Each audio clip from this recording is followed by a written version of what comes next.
Effect మనం సన్ఫార్మాలో చూసాం. ఎలాంటి ఈ టైంలో ఎందుకంటే బాగా వీక్ రిజల్ట్ పోస్ట్ చేసిన నేపథ్యంలో డౌన్ సైడ్ రిస్క్ ఇంకా ఎంతవరకు సన్ఫార్మాలో ఉండే ఛాన్సెస్ కనిపిస్తున్నాయి? ఇలాంటి టైంలో ఈ technical levels technical parameters follow అయ్యి ఈ స్టాక్లో డౌన్ సైడ్ బెట్ చేయడం అనేది ఎంతవరకు రిస్క్ అవుతుంది? ఎందుకంటే ఆల్మోస్ట్ ఇవాళ 492 లెవెల్స్కి దిగి వచ్చింది. ఆల్మోస్ట్ 11% డౌన్తో స్టిల్ ట్రేడ్ అవుతూనే వస్తుంది. పీక్ లెవెల్ నుంచి చూస్తే 850 నుంచి 50% ఆల్మోస్ట్ 50% ప్రైస్కి వచ్చేసింది సన్ఫార్మా.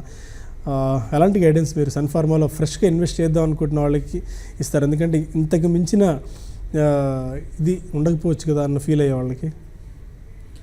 సన్ఫార్మా చూస్తే కనుక మనకి 1000 రూపాయల నుంచి కంటిన్యూస్గా కరెక్షన్ రావటము, కరెక్ట్గా 500 రూపాయల వరకు రావటం అనేది మనం చూసాము. 2015 జనవరి ఫిబ్రవరిలో చూస్తే కనుక 1000-1100 దగ్గరికి వెళ్ళినప్పుడు మనకి లాంగ్ టర్మ్ మంత్లీ చార్ట్స్లో overbought position, indicators, negative divergence కూడా చూపించి మనకి ఒక అలర్ట్నెస్ అనేది ఇవ్వడం మనం చూసాము. ఆ తర్వాత టెక్నికల్గా చూస్తే కనుక 1100 దగ్గర ఓవర్ బాట్ నుంచి 900 ఎప్పుడైతే బ్రేక్ అయ్యిందో మంత్లీ చార్ట్లో, ఆ బాటమ్ అనేది బ్రేక్ అయిందో అప్పటి నుంచి మనకి సన్ఫార్మా ఒక కంటిన్యూస్ డౌన్ ట్రెండ్లోకి వెళ్ళటం మనం చూస్తున్నాం.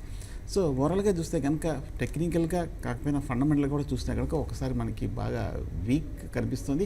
మనం చాలా కాలంగా చాలా అనలిస్టులు కూడా చెప్పుకుంటూ ఉన్నాము, ఫార్మా స్టాక్స్ అన్నీ కూడా బాగా బేరిష్కున్నాయి, అవుట్లుక్ వీక్గా ఉంది, సేల్స్ పడిపోతున్నాయి, తరచుగా యుఎస్ రెగ్యులేషన్స్ నుంచి రావడం మనం చూస్తున్నాము, వార్నింగ్ కాషన్స్ అన్నీ కూడా రావడంతో మనకి సన్ఫార్మా కంటిన్యూస్గా పెరుగుతుంది.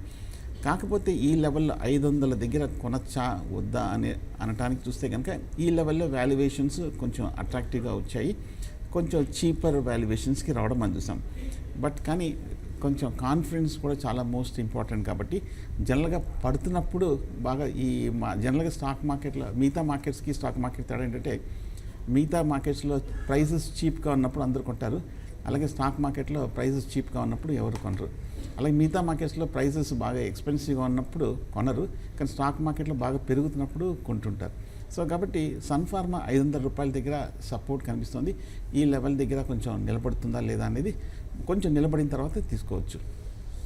Okay fine. విజయవాడ నుంచి హరీష్ మరో కాలర్.